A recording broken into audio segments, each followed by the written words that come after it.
Are you ready to transform your health and take control of your life? Join Kwentong Low Carb with Uncle Justin, a powerful live stream program under the Life Without Rice movement. Discover real-life success stories, expert insights, and science-backed strategies on low-carb living, metabolic health, and disease reversal. Learn how to fight diabetes, hypertension, obesity, and more through proper nutrition. With guest interviews, inspiring testimonials, and practical tips, Kwentong Low Carb is your go-to guide for sustainable, healthy living. Don't miss out! Join Uncle Justin and start your low-carb journey today.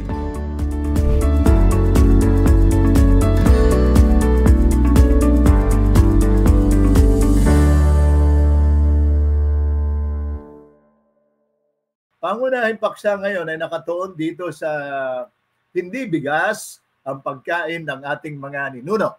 So ito ang ating buod ng paksa natin ngayon sa Kwentong Low Carb 104 episode. No? At dito sa episode na ito, ngayong gabi, alamin natin kung paano tayo naging carb dependent. No? At kung bakit ang tinatawag nating ancestral diet ang susi sa natural na paggaling ng mga sakit. Ano? Alright. Grabe. Nagsimula ako na walang sound. So, okay, meron na ngayon. Ano? Okay. Okay, ang ating tinutukoy dito, mga ka-low carb, ng mga ninuno, ay yung tinatawag na milyon-milyon na taon ay ang ating mga ninuno, ang mga tao noong araw, ay mga hunter-gatherers, no? Ang mga tao noon. Ito ay umiral sa loob ng 2.5 million na taon. Ano? Ulitin ko, 2.5 million na taon na umiral ang mga tao bilang hunter and gatherer. Ano?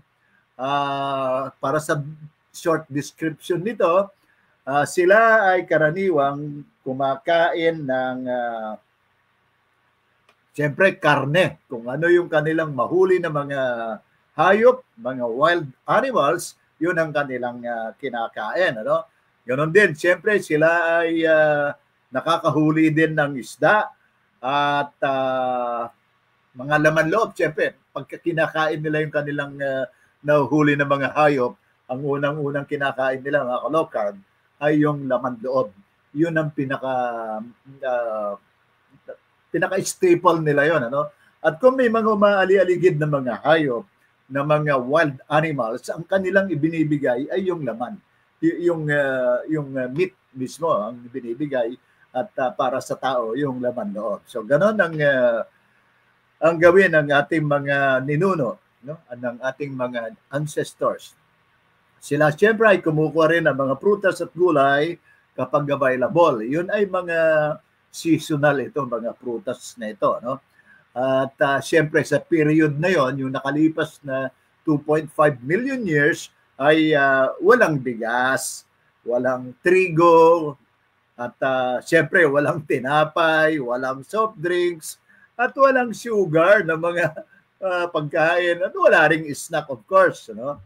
At sa mga period na yan, walang diabetes sa mga tao, walang high blood, walang nagda-dialysis, walang nagme-maintenance. Yun ang ating i-check ko lang mga aking monitor. Okay, meron na sound. Okay, that's good. Ano? Okay, magpapatuloy tayo, no? Gusto ko sana itong paikliin discussion pero I think baka lumagpas tayo sa 1 hour discussion. So meron akong ipapakita dito mga ka-low carb for reference lamang natin. Ano?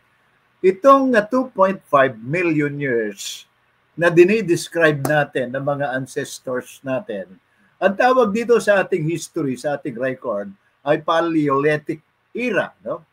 Ang iba pang tawag dito na mas kabisado natin, lalo na sa media, ay tinatawag din silang mga cavemen. Ano?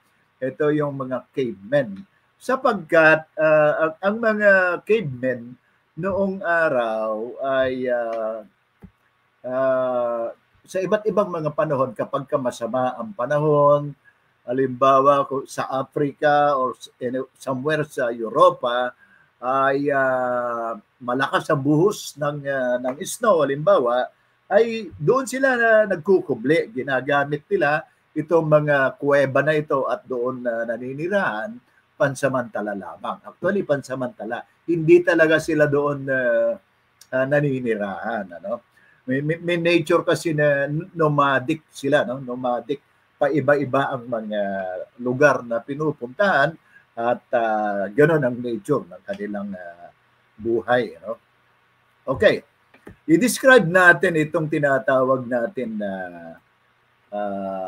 era, no, na Paleolithic era.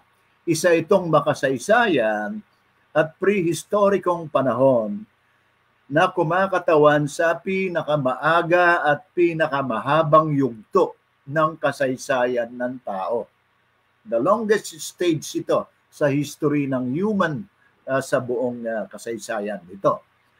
Tumagal ito ng umigit kumulang na 2.5 million years. No? Ito yung 2.5 million years at nagbago na ang kanilang katangian bilang ancestors noong 10,000 years ago, no? Makalipas naman ang 10,000 years. Ito ay itinuturing natin na prehistoric dahil naganap ito bago pa naimbento ang pagsusulat. Ngunit bahagi ito ng kasaysayan ng tao dahil dito nagsimula ang ating unang pag-unlad. So ito, very crucial itong ganitong simula. No? So ano ang mga katangian ng Paleolithic era o caveman period? Ano? Ang kanilang pamumuhay. Ang general na katangian ng pamumuhay noong panahon na yan ay mga hunter-gatherer at liban sa mga hayop, sila ay nangingisda rin at nangangalap ng mga ligaw na mga halaman at prutas. Yun ang katangian ng pamumuhay. No? Ang kanilang tirahan, tulad na nakikita dito sa ating description na larawan, ay mga kuweba. Naglalagay din sila ng pansamantalang kubo, no? O kaya kampo sa open space. No? Ano-ano ang kanyang mga tools o mga kagamitan. Very simple ang mga kagamitan noon at karaniwan ito ay mga bato. No? O kaya may sibat sila ng mga kahoy. Kalaunan ay ginamit na rin nila ang mga buto ng hayop o kaya mga sungay ng hayop bilang mga tools o kagamitan. Ano? Significantly, dito sa period na ito, ay natuklasan din nila ang apoy. No? Ang apoy ay ginamit para sa mainit, para sa pag-init ng katawan kapag malamig ang panahon. Ganon din siyempre sa pagluluto. Natutunan na ng mga ancestors natin na iluto ang kanilang pagkain para sa preservation nito.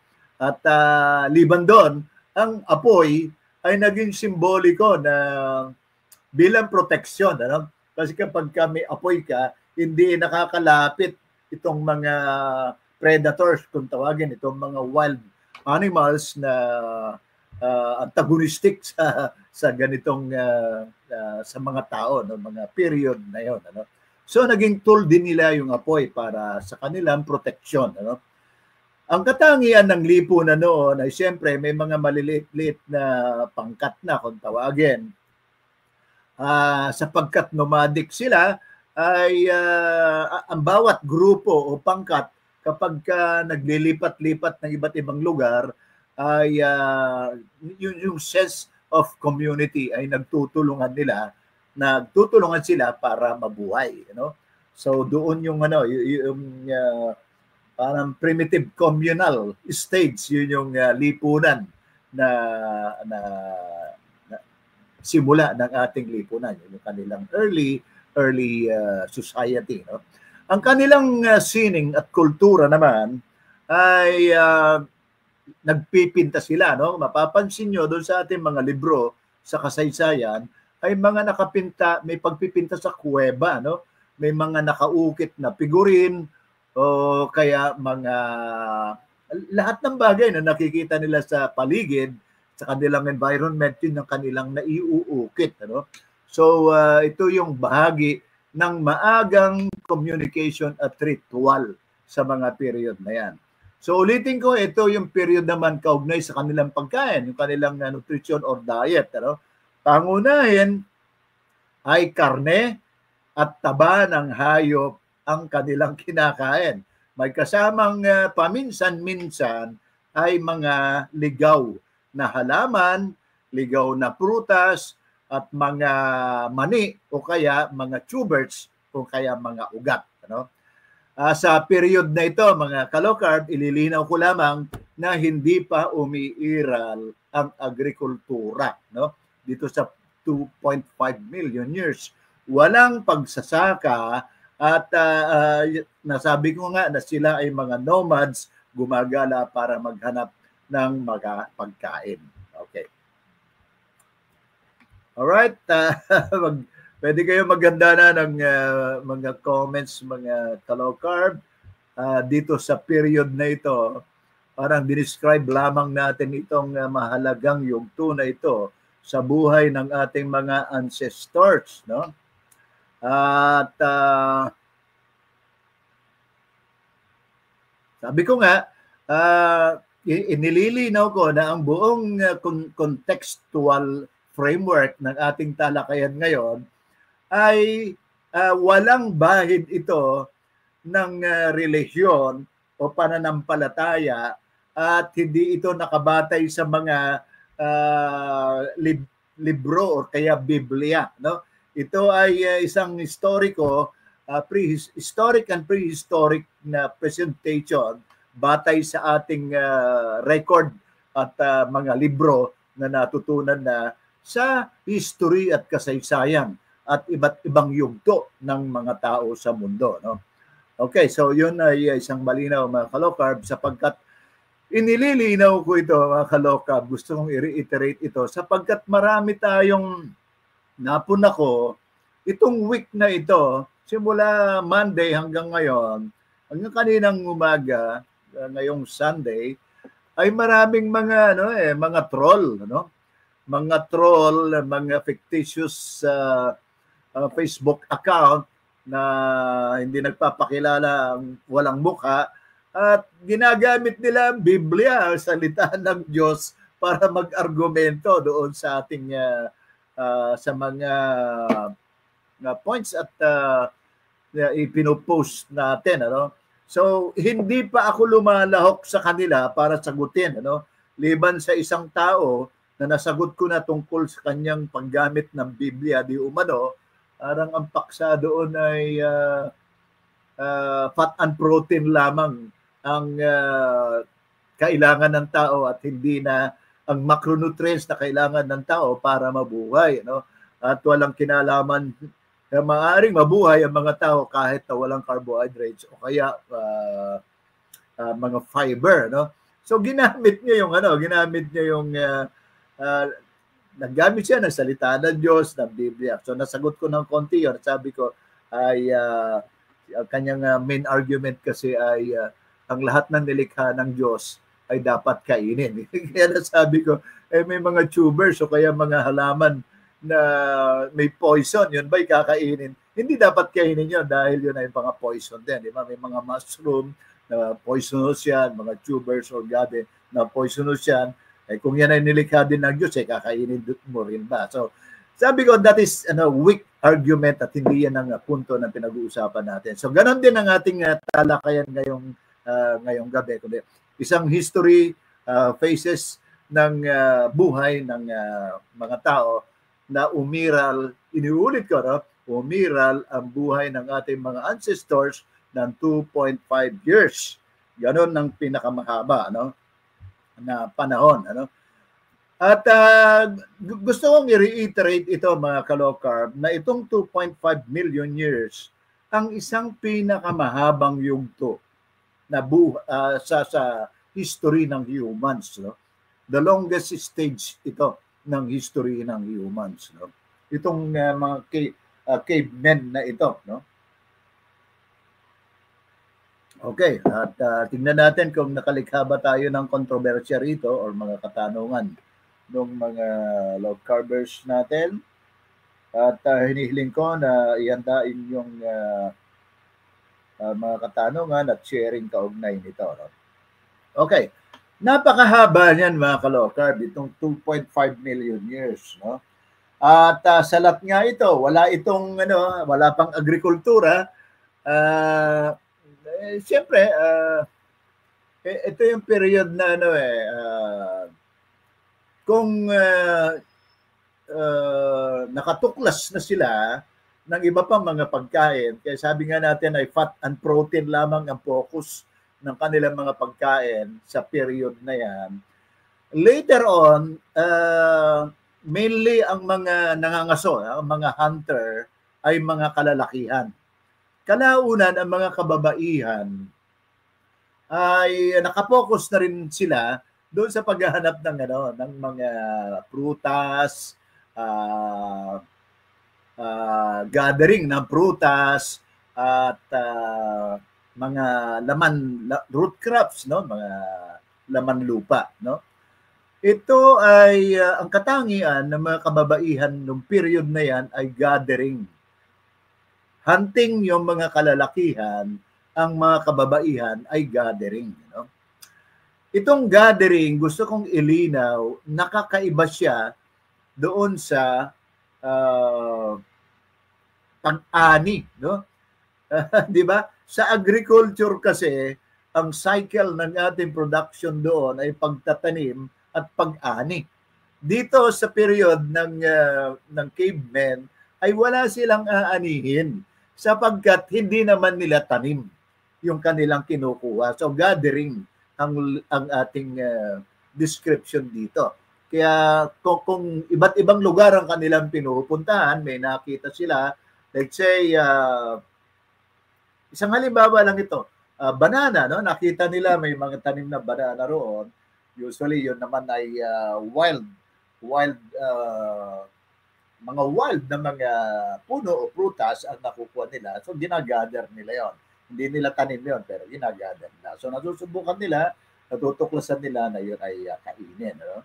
So, ganun din yung root crops. No? May mga natutuklasan sila ng mga pagkain, na mga halamang ugat, at yun ang kanilang kinakain. No? So, gathering ang nature niyan, mga ka-low-carb.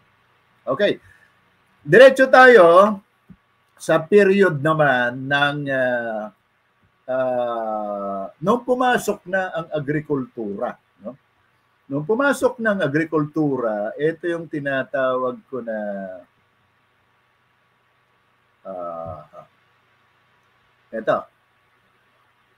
Paleolithic era, itong period na ito na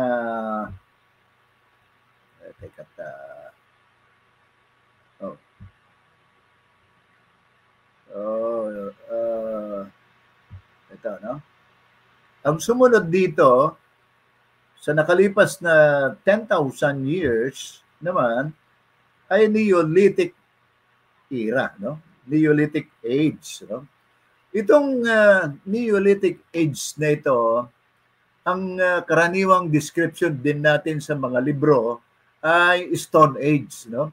So yung kanina, na Paleolithic age, yun yung cavemen, no? Ito naman sa Neolithic age, ito yung Stone Age. Okay. So describe natin ng maikli itong umiral na, no, sa paglipas ng 10,000 na taon, nakalipas, pumasok na ang agrikultura. Nung dumating ng agrikultura sa mga period na ito, ay tinutukoy na rito ang panahon ng tinatawag na Neolithic Revolution or paglikha, no? Nagsimula na magsaka ang mga tao at mag-aalaga ng mga hayop, no? So nagdo-domesticate na sila ng mga hayop. Ibig sabihin, Nangyari ito ng, sipin mo to 100th century, no? Sa nakalipas na 100th century ay umiral ito. Yun yung 10,000 years, no?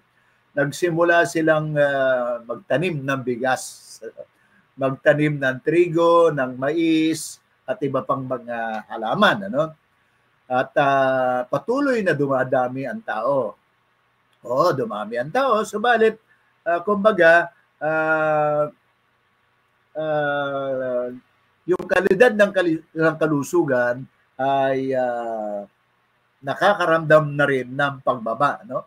Pag-decline ng kanilang quality ng kalusugan, ano? Sapagkat itong period na ito ay umiral, mga carbohydrates na ito, mga ka-low carb, no? Lahanin natin ang pagpasok ng agrikultura. Ito yung plant-based period, no?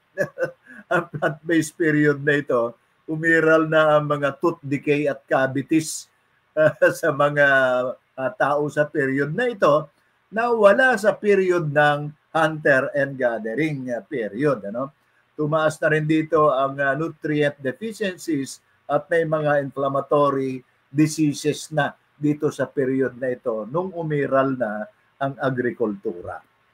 Okay. Okay mga ka-low carb, pagpatuloy natin ang kwentuhan na ito, no? At makikita dito sa ating larawan ay nagdo-domesticate na sila ng iba't ibang mga hayop, karaniwan baka, kambing at kanilang inaalagaan dito, no? At may mga pansamantalang tahanan na rin sila. Ang kanilang mga clothing noon ay mga balat ng hayop at yun yung kanilang na-develop na gamit para sa protection, ano? Okay. At okay. Ituloy natin ang ating kwentuhan, ano? At pinag-iba lang natin itong dalawang period na ito. 2.5 million years fat and protein ang pagkain ng mga tao. Walang, ang pangunahin, ano? Secondary lamang ang mga prutas o kaya mga halamang ligaw na nadadaanan nila sa kanilang pag-ikot sa kanilang sa iba't ibang mga lugar, ano? So, mga animal-based ang primary na pagkain ng mga tao. Ulit-ulitin ko ito, na umiral na 2.5 million years. So sa nakalipas naman na 10,000 taon, 100 centuries ang umiral din ng magkaroon na ng agricultural revolution. Tumayo na, umusbong na ang agrikultura at nagtanim na ang mga tao. Combination pa rin ito, no? Kumakain pa rin sila ng mga animal-based na mga pagkain, pero at the same time, umiral na rin ang plant-based na mga pagkain. So mga bigas, trigo, mais, at iba pang mga halaman na plant-based ang kanilang kinakain. Subalit, itong 10,000 years period na ito, na Stone Age kung tawagin, ay nag-decline ang kanilang kalusugan. Halimbawa ko nga yung pagkaroon ng tooth decay, cavities, at generally nag-decline ang kanilang kalusugan sa period na ito, mga ka-low carb. Ano? Okay. Paspasan natin ang isang mga yugto na ito sa huling 100 years naman. Ano? So natapos na yung period ng 10,000 years. For the last 100 years, ito na yung pagpasok naman ng tinatawag nating industrial food at sugar explosion, no? Sa nakaraang huling 100 years, tumutukoy mula 1925, ano? 1920s ito hanggang sa kasalukuyan na 2025. So that is 100 years kung saan nagsimula ang malawakang pagproseso ng pagkain, mass production ng mga refined carbohydrates at sobrang pagkonsumo ng asukal dahil sa industrialization at marketing ng mga big food. Okay. So ito yung pagpasok na ng Ang isang description ko dito, mga ka-low carb, is modern diet.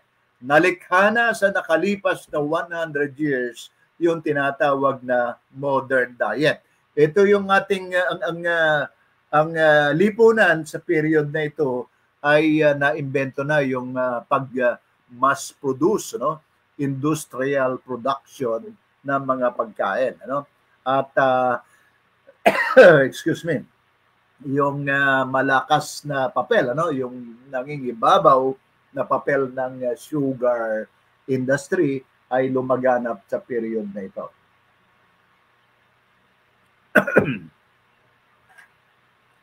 Dito nagsimula ang mga panahon ng refined carbohydrates, mga industrial seed oils, at mga ultra processed food, no? Sumiklab ang mga sakit na dati ay bihira, no? Lumitaw ang mga sakit ng diabetes for the last 100 years, ha? Lumitaw ang sakit ng hypertension, ang mga fatty liver, ang mga obesity, at kidney failure. Libo-libo ang nagkakaroon ng dialysis taon-taon, at ang industriya ng gamot at processed food ay tuwan-tuwa sapagkat patuloy na lumalaki ang kanilang kinikita. So, ang nakinabang dito talaga sa nakalipas na 100 years ay ang mga big food manufacturer at ang mga big pharma. Okay. Alright, lumitaw na yung mga sakit na binabanggit ko, no, na nalika ng mga pagkain na plant-based, no? So gusto kong i-reiterate ito, mga ka-low carb, muli, no? Yung kaibahan ng pagkain, yung nutrisyon na pinapasok natin sa ating sistema sa period na umiral ang nutrient dense na pagkain na tinatawag natin, yun yung fat and protein. Yun yung animal base. Nung umiral na 10,000 years naman after, nung sumulpot na ang agrikultura, sa makatwid, yan ay mga plant-based na mga pagkain, naglitawan ang mga sakit ng hypertension, obesity, ng fatty liver, at ng diabetes, at mga nagdadialysis na. No? So, lumitaw ang mga sakit na yan. Makikita mo ang diferensya at kaibahan, yung distinction ng dalawang yugto na yan sa kasaysayan ng tao, mga ka-low carb. At higit na lumawak ang mga sakit na ito. Itong binabanggit ko, mga metabolic suliranin sa metaboliko sa nakalipas na 100 years. Kaya nung sumiklab ang industrial production, no? At ang mga pagkain ay dumadaan na sa mga pagmamanupaktura at pabrika, ay umiral na, no? Ang sandamakmak ng mga sakit ng mga humans dito. Okay. So yugto ngayon ito nang iisa-isa natin. Bakit dumami sa nakalipas na 100 years ang mga tinatawag na sakit? Ito ba ay normal? Okay, ugatin natin kung bakit lumitaw ito, no? Sa kasalukuyan, sa bawat sulok ng Pilipinas ay may matatagpuan tayong high blood. May high blood, no? May hypertension. May matatagpuan tayong may diabetes. May nagda-dialysis. Halos lahat ng pamilya ay may kamag-anak na mayroong maintenance medicine. Para bang tinanggap na natin na ang sakit na ganito ay normal at bahagi ng pagtanda. Tama ba yan, mga ka-low carb? Ganun ba ang ating pananaw ngayon? Subalit ang kailangan natin gawin ay dapat natin tanungin ito. Ito ba talaga ang likas na kalagayan ng tao? O ito ay resulta ng dekada ng maling nutrisyon at panlilinlang? Yun ang aking katanungan ngayon, mga ka-low carb, ano? Ipapakita ko ang ilang mga datos na aking inihanda, no? Hypertension halimbawa, 40% ng Pilipino sa kasalukuyan na may edad na 30 hanggang 79 ay mayroong high blood pressure. Ito yung humigit kumulang ay mga 20 to 22 million na Pilipino ay mayroong high blood pressure. Ito ay isa sa may pinakamataas na rate, no, sa buong mundo. Ang Pilipinas, itong 40% na ito. Ang number 2 data, no, 20% ng adult population sa Pilipinas, no, humigit kumulang 7 to 8 milyong Pilipino ay mayroong type 2 diabetes. Karaniwan on the average ay may edad na 50 years old pataas. Sipin mo yon, 20% ng ating population of 110 million Filipinos, 7 to 8 million Filipinos dito ay may type 2 diabetes.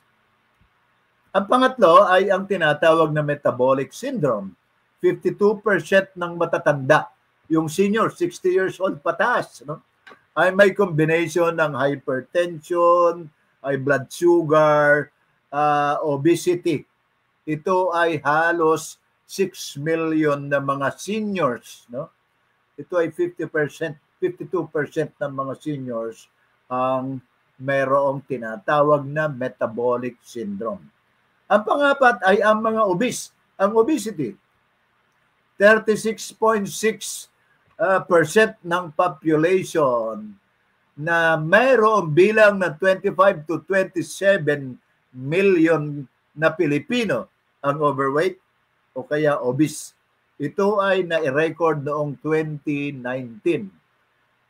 Taon-taon dumoble yan kasi mas mababa ang bilang niya noong nakalipas na 2018, dumoble ang obese noong 2019. Yun so far ang pinaka huling datos natin. Ang palima, mga ka-low-carb, ay ang may fatty liver. Apektado ang 10 to 20% ng population. Tinatayang mayroong 18 million Filipinos ay kadalasan sila ay mga obese at diabetic, no? Ang may problema sa fatty liver. Ang panganim, yung bilang ng nagdadialysis ngayon, ano? At nitong nakalipas na taon, 2024, umaabot sa 64,845 katao ang nagdadialysis. 22% nito na pag-increase noong 2023. Patuloy na tumataas ito taon-taon. Itong nagdadialysis ito, mga ka-low-carb, na mahigit 64,000 or almost 65,000, nagdadialysis sila pero hindi gumagaling. Pag nagsimula silang nagdialysis, minsan liban lamang ito, may clean na lang ang buhay nito. Nagbibilang na lamang ng panahon, ng may clean panahon at matitigok na. Yun ang karaniwang kinasasapitan ng mga kawawang mga pasyenteng mamamayang Pilipino na naglulutsad ng nagpapadialysis. Ngayon, yung mga sakit na yan, mga ka-low-carb, yun ba ay natural sa kalagayan ng tao? Normal ba yun? Natural ba yung ganoon, mga ka-low-carb? Samantalang, ito sunod-sunod yung mga sakit na yan, ano? Ililinaw natin ito na ganito. Hindi ito natural na kalagayan ng tao, sapagkat ito ay bunga ng maling modernong pagkain na itinulak ng mga industriyang kumikita kapag tayo ay may sakit. Itong mga big food manufacturers ay kumikita rin sila sa mga pagkain na naglikha ng mga sakit na ito. Sa kabilang banda, ang kanilang ang isang industriya pa na tuwan-tuwa sapagkat habang may sakit ang mga mamamayang Pilipino o ang tao sa lipunan, ay sila'y nakakabenta naman ng mga maintenance medicine kung tawagin nila. So ito ngayon tinatawag na kombinasyon ng big food at big pharma. Ang kalusugan ay ginawang isang malaking negosyo. Ipinalaganap ng big food at big pharma na ang carbohydrates ay essential. Essential daw, mahalaga ang carbohydrates. Kahit na sa siyensya ay walang essential carbohydrates. And number 2 na ipinilaganap nilang kasinungalingan at kabalbalan ay ang masama ang pagkain ng taba. Fat is bad. Sabi nila, no? Ipinilaganap nila ito kahit na ang taba ang pangunahing pinagkukunan ng enerhiya ng tao. Nabanggit ko na nga, milyon-milyon taon ang patunay na ginamit ito ng mga tao, no? Ipinalaganap din ng big food, big pharma, ang cholesterol ay masama, no?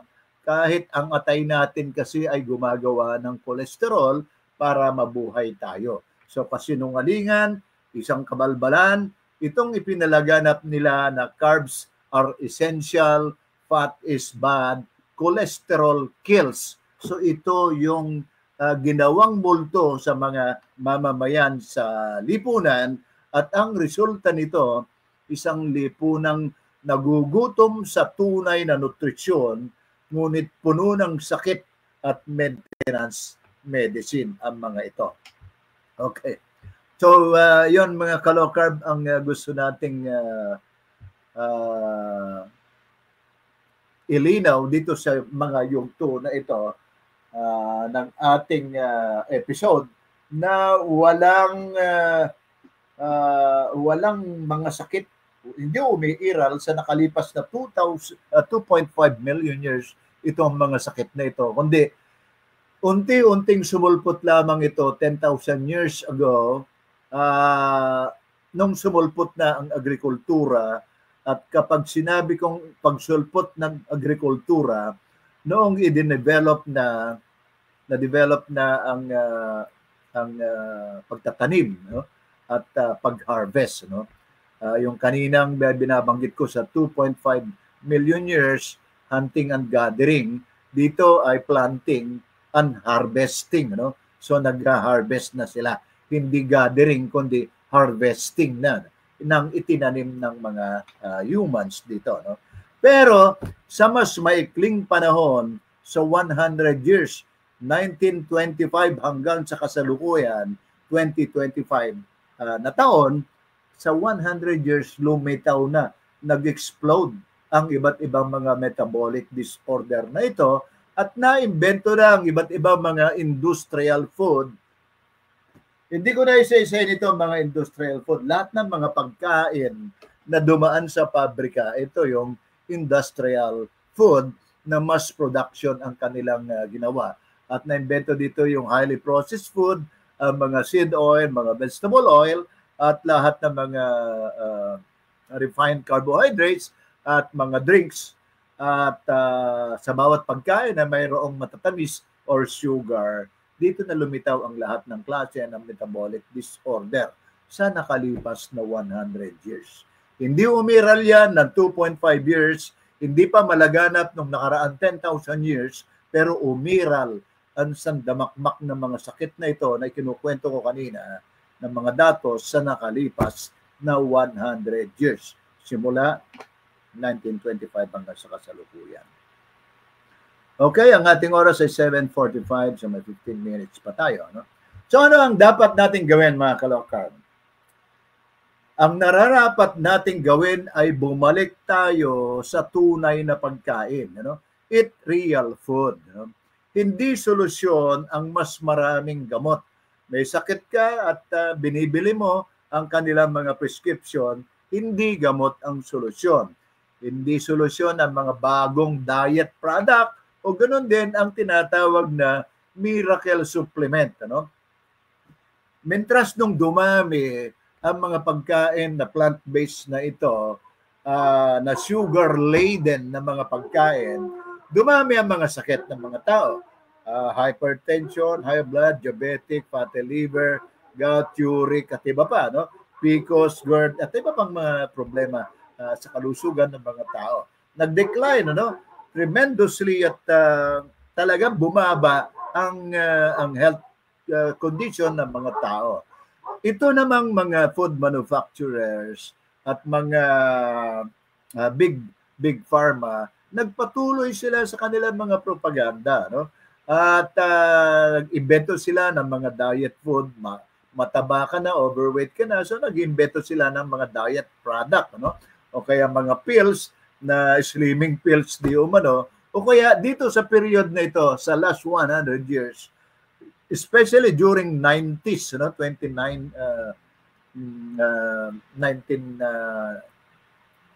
tawag dito, 20s,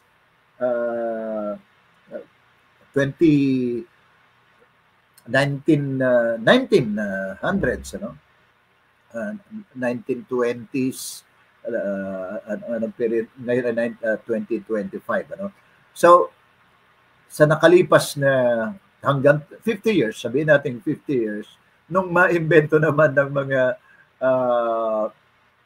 connected sa mga big food at big pharma, inimbento nila ang mga gym.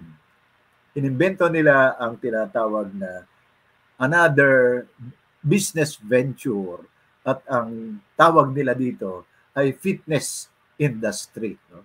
So, inimbento nila yung diet pills, diet juice, diet tea, slimming pills, at ganoon din, kung hindi magandang iyong kalusugan, na invento rin ng sa kabilang banda, ang miracle supplement. So, iba't ibang mga klaseng food supplement ang kanilang inimbento at inilalako, no? So, merong supplement sa mahina ang puso, supplement para sa liver, para sa dugo, para sa uric, para sa energy boosting, etc. Kung ano-anong mga label ang ginagawa nilang ini-invento rito, no? Organically grown, natural and organic, kung ano-anong brand ang ginagawa nila, na lahat ito ay mga plant-based din naman, ay walang mga silbi. Hanggang ngayon, itong mga food supplements and mga vitamins ay inimbento nila during that period nung sumambulat ang iba't ibang mga metabolic disorder para magpatuloy na kumita both ng big food industry at ang big pharma. Okay. So, kailangan nating bumalik sa tunay na pagkain. Ano? Ang tinatawag nating tunay na pagkain ay tinatawag na yun yung ancestral diet. Ang tunay na pagkain o real food ay ang karne, itlog, isda, taba, no? Fatty foods, no? At ito yung tinatawag nating nutrient-dense food. No? Yun ang tunay na nutrient-dense food na naging karanasan ng mga ancestors natin na umiral sa loob ng 2.5 years. 2.5 million years, no? Umiral yon. Ang sabi ko nga, yun ang pinakamahabang yugto na buhay ng humans, no? Sa kasaysayan ng tao, no? So, pagkain ng mga tao sa mga period na yan, fat and protein. Ang protein ay maaring makuha yan sa karne, lahat ng klase ng karne. Makuha yan sa lahat ng isda, lahat ng klase ng isda or seafoods. At ganun din, ano? Sa mga itlog, mataas ang protina at fat ng itlog. Kasama yung yolk, yung puti tsaka yung yolk, At pang-apat, yung tinatawag na healthy fats, Itong lahat ng mga ito ang tinatawag nating tunay na pagkain. Ito ang nutrient-dense na pagkain na naging karanasan ng ating mga ancestor. Ang sumunod dito para sa ating pagbabalik ng ating kalusugan ay ang natural fasting. Hindi dapat tayo lagi kumakain katulad ngayon na pinapangalandakan ng big food industry na dapat kumain ka ng 5 hanggang 6 na beses or every 3 hours ay dapat kang kumain. Inimbento nila yung may breakfast ka, meron kang morning snack, Meron kang lunch, may afternoon snack, merong dinner, meron kang midnight snack. Hanggang 5, hanggang 6 or higit pa ang iyong pagkain sa araw-araw, sapagkat mentras mas maraming kain, mas maraming beses kang kumakain, binibili mo yung kanilang mga plant-based product, no? Na mga walang silbi at walang nutrisyon, no? Sa atin, kailangan nating ibalik yung tinatawag na hindi laging kumakain. Para bumalik yung tinatawag na metabolic health, no? Ito yung balikan ko ng konti yung panahon ng 2.5 million years. Hindi naman 3 times a day kumakain ng mga ancestors natin eh. Yung mga cavemen, hindi 3 times a day kumakain. Actually, on the average, twice or once a day lang kumakain sila. In fact, hindi naman araw-araw ay nakakahuli sila ng mga hayop, mga ka-low-carb, no? Hindi araw-araw. So may time na hindi gano'n ang regularity, walang regularity ng kanilang pagkain, kundi yun yung description natin na para rin silang nagpa-fasting. Ano? Yun yung natural fasting. Pero sapagkat fat and protein ang source ng kanilang energy, nagpapatuloy ang kanilang nasusustain na lakas at enerhiya sa araw-araw. Ano? So kapag sa isang period ay saka sila makahuli, din na sila kumakain. So yun yung metabolic flexibility ang tawag natin doon, at hindi sila laging kumakain. Katulad sa ipinapalaganap ngayon ng big food industry at big pharma. No?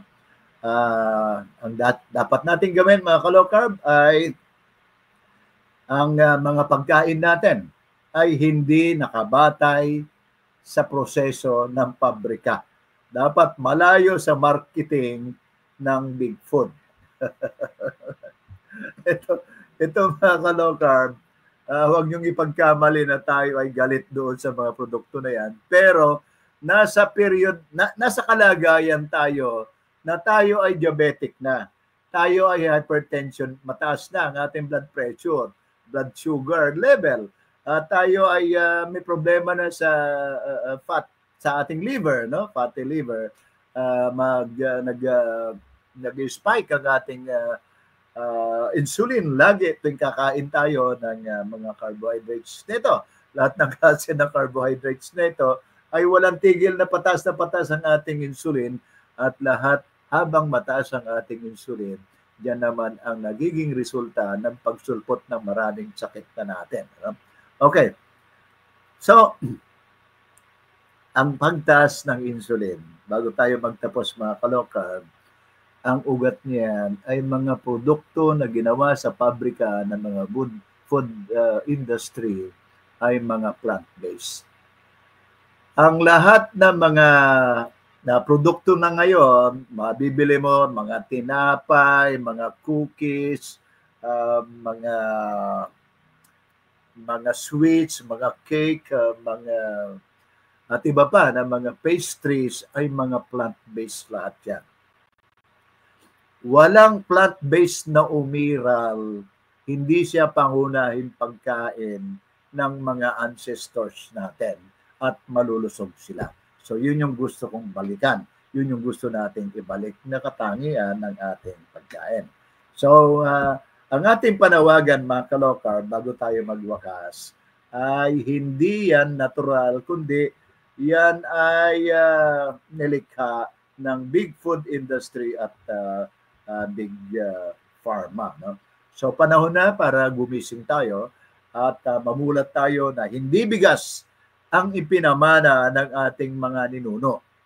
Kalayaan sa sakit, kailangan lumaya tayo sa sakit, lumaya tayo sa maintenance medicine at maging malusog, at yung wellness and longevity ay maranasan natin. Ano?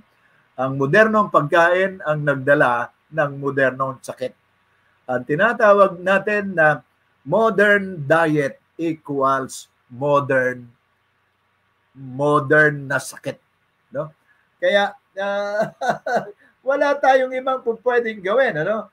Ang ating mga ninuno na nabuhay ng malakas, ng walang kanin, walang pills, bakit tayo nakatali ngayon sa ganitong mga pagkain, sa bigas na puti at kahon-kahon ng mga gamot? Ito ay hindi science. Ito ay hindi nutrisyon. Ito ay negosyo, mga kalokal. Okay? So dito natin ipapanawagan na nararapat nating buwagin ang ganitong maling paradigm ng pagkain. Ang maling pananaw na nakagisnan natin sa nakalipas na 100 years na pagkain or even 10,000 years na pagkain. Ang kailangan nating balikan ay ang karanasan ng ating mga ancestors o mga ninuno sa nakalipas na 2.5 million years. At yun ang magiging lunas, magiging solusyon sa atin. At ngayon ang panahon para ibalik ang karapatan ng bawat Pilipino sa tunay na nutrisyon at tunay na paggaling. Alright, mga ka-low-carb, at inaanyayahan ko na ngayon ang ating mga followers at mga taga-sumaybay na magbahagi ng kanilang karanasan at mga observation sa ating topic ngayon. Ano? Okay, bago tayo, gusto kong i-shout out ang mga ka-low-carb natin na naka-online ngayon.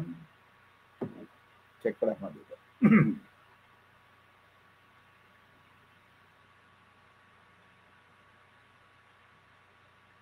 Okay, kay shoutout natin si Shirley. Shirley Morales. Good evening po, Sir Justin, sabi niya. At ganoon din, shoutout natin si kanina itong sina Stella Hermie Duran, No Sound, ano, si at ganoon din sina Christopher De La Rosa, No Sound, ano. Ang kanilang mga binabanggit kanina sapagkat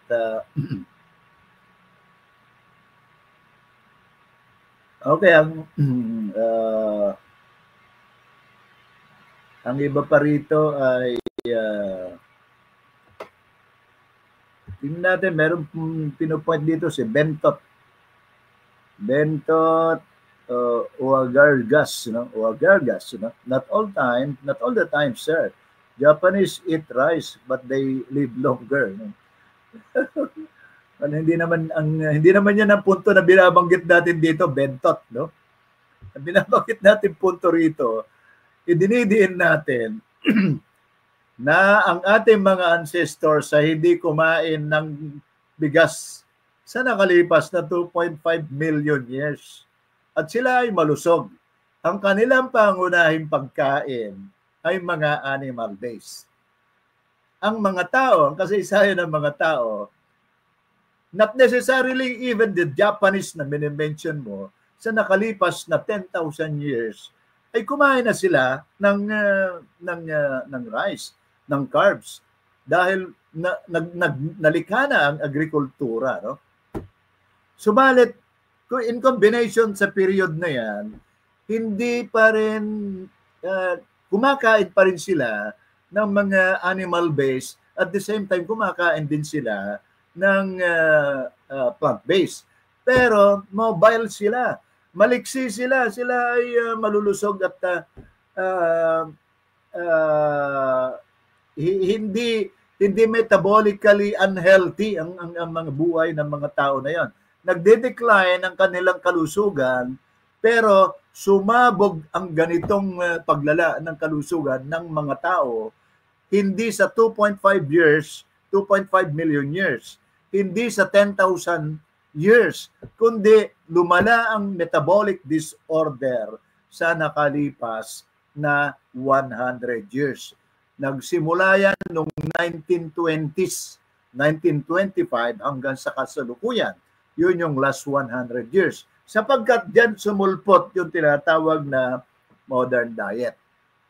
Ang modern diet ay nilikha niya ang modern disease.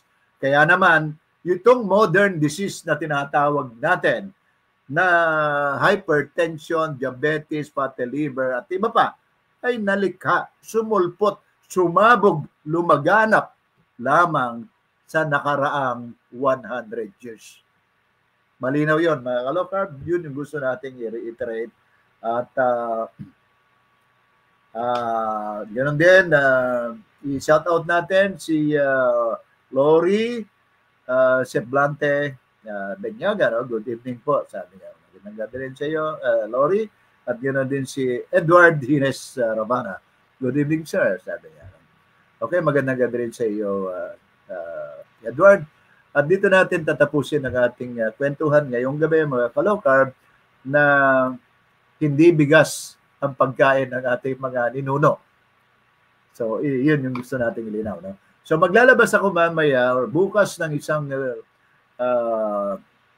blog post kaugnay ng ating mga talakayan ngayong gabi. At ang gusto kong i-anunsyo sa mga ka-low carb natin at mga taga-subaybay natin ang ilang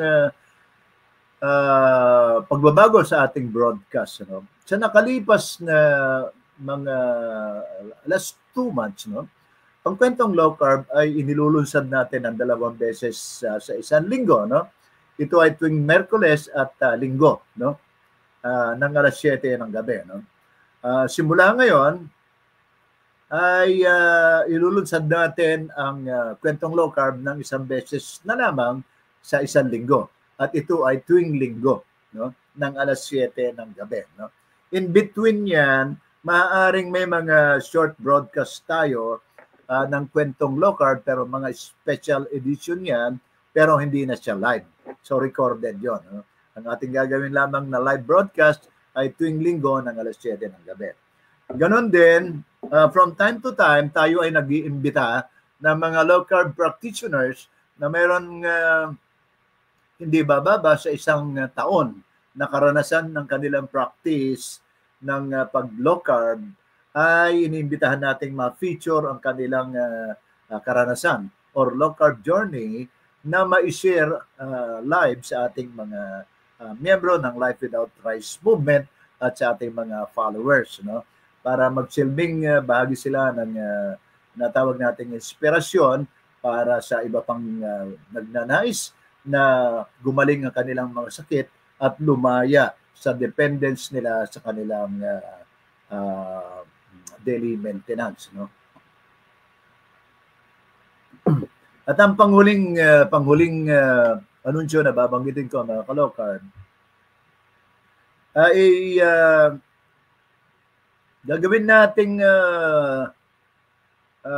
ilulunsad, no? Ilo-launch natin ang ikalawang ebook ni Uncle Justin, yung hinggil sa hypertension, kung saan ang mga big pharma ay kumita ng by the billions of dollars nung nag-imbento sila ng iba't ibang mga problema sa hypertension. Ano?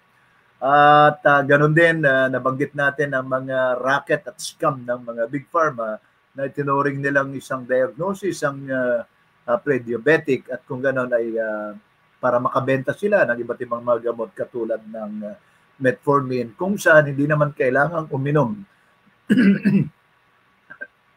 pa ng metformin ang mga tinatawag na pre-diabetic, at ang dapat lamang nilang gawin para makaiwas at gumanda ang kanilang blood sugar ay baguhin ang kanilang mga lifestyle, lalo na ang kanilang pagkain. So inuulit ko, bago tayo magwakas mga ka-low carb, ilo-launch natin ang e-book na ito sa August 22. No? So pre-order discount po tayo na $299 ngayon, at i-release natin ang kopya na bawat isa by August 22. No?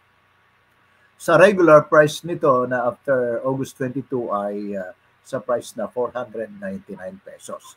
So makaka-discount ang mga low carber natin ng at least 200 pesos sa kasalukuyan. No? Okay, so ang last na panawagan ko mga ka-low carb, imbitado ang lahat ng mga low carbers natin. I-PM lamang ako na gustong may feature ang kanilang low carb journey at luminhawa, lumakas at lumanda ang kanilang mga kalusugan, lumaya sa kanilang daily maintenance at sila ay naging mas malusog sa kasalukuyan. So hanggang dito na muna tayo mga ka-low carb. Magandang gabi sa inyong lahat. Maraming salamat. Ito po si Uncle Justin ng Life Without Rice Movement. Padayon.